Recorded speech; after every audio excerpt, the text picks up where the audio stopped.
So did you guys have anyone in your periphery as drag performers that you knew were playing with gender and performance, or was it kind of totally like new and barren?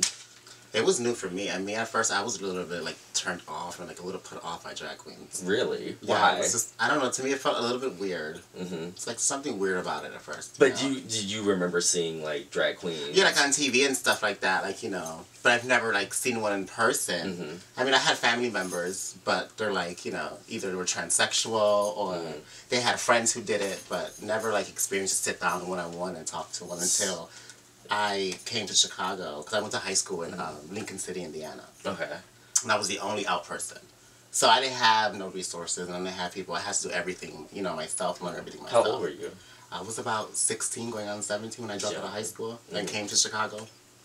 About 3 or 4 years ago, I reached a point a low point in my life, where I went through a lot of crazy things. I ended up on drugs.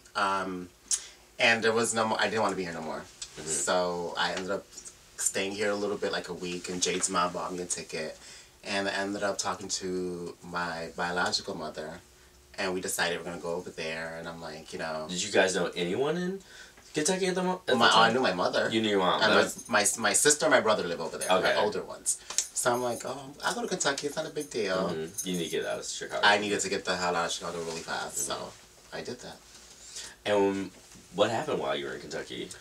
Woo! A lot of, well, at first it was a lot of getting used to. It was, first of all, I lived in the Bible Belt. They didn't even have a gay club in that town. Had you like transitioned yourself at that point? Oh yeah, I was still like, you know, I was still dressed and whatever, but at that, you know, it took a lot of, how do you say, I don't want to say balls, but it took a lot of courage, because I ended up working at Macy's. I got a job and everything, going to school. And a lot of people didn't know at first. And then the gay bar opened in town, and I started working there. So people, you know, there were some times people would not come to my register. There's been times an old lady would come and just grab papers, throw it at me, call me fag, and just all kind of crazy stuff. But I did that for a year and 9 months. So I'm like, you know, I lived a normal life out there.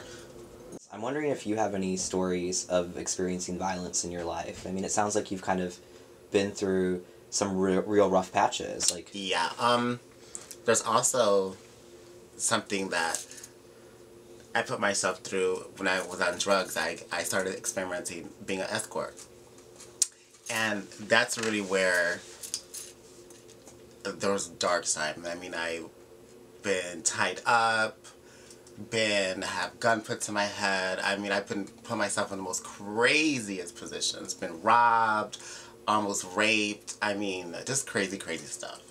You know, I really put myself out there and I experienced all of that. So I did. To this day, it's kind of hard for me to even go to sleep at night, because I have so many nightmares and so much stuff goes on. And to this day, it feels like that will never go away. You know, I have to deal with that every day of my life. You know, as soon as I close my eyes and go to sleep, I always have nightmares of back in those days. So, what made you decide or want to start escorting? Like, why did you think that was a path you wanted to go down? Well, at first for a dumb reason. There was a lot of friends.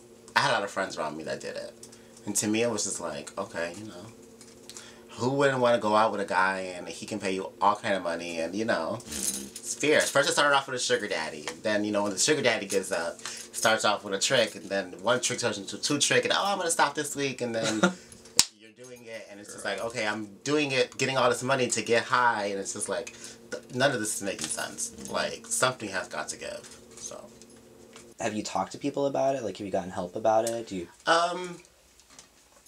When I did go to Kentucky, when, like, you know, I went to go see counselors and stuff like that, and I did talk about that, but no, I have a huge thing where I don't really like to talk about it, because the more I talk about it, the more, like, you know, I start to relive it again, and it's just like, oh my God, like, I just want it to go away. You know, I don't want to keep thinking about it. I've learned from it, you know what I'm saying? And there was a time in my life where I didn't even love myself. You know, I was really in a bad place. And I didn't care what happened to me. I didn't care less. I gave up everything. I lost everything. most importantly, I lost myself. So, If you could give 3 tips to trans women who are escorting right now to keep them safe, or for things that they could do to keep themselves safe, okay. what would you do? Never be dumb. If you're gonna escort, always be, if you trust somebody nobody knows, if you have one person who knows, always let them know where you're going. And I hate to say this, but never be stupid and go meet somebody you never know without any kind of, if it's pepper spray, if it's anything, you have to make sure and always wear protection, and you have to take care of yourself. If that's a life, I don't judge nobody. You do what you have to do at the end of the day to survive in this world. But be smart about it. Don't be dumb, And if it's going to be worth the risk, make sure it's worth the risk. And make sure that if this is, because I totally understand why trans women escort. Half of them are so scared to even go out there and put themselves. I was scared to even do that, and I went and did it. And it was very, very tough for me. It was not easy. Society is not easy. Even to this day, there's trans women on TV and stuff, but it hasn't got any easier for nobody. To me, sometimes I feel like it's getting more harder than anything. Now, hearing in Arizona, you can't even go to a bathroom anymore. Like, that's embarrassing. In my ID, I'm still legally a male. My picture, I'm a female, but that's embarrassing. I would never want to go somewhere and be like, I have to use the man's bathroom. Like, that's just like a smack in my face. Why would I want to go use the man's bathroom if, I don't identify as that?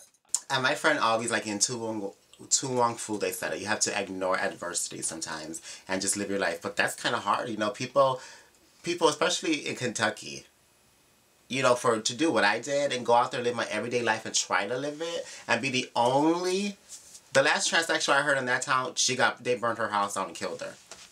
And I'm over here walking literally down these streets like if I don't have a worry in the world. But some people are not very open to trans people. They look at them like they're freaks, and all we're trying to do is make our lives make sense. You know what I'm saying? So it's very hard.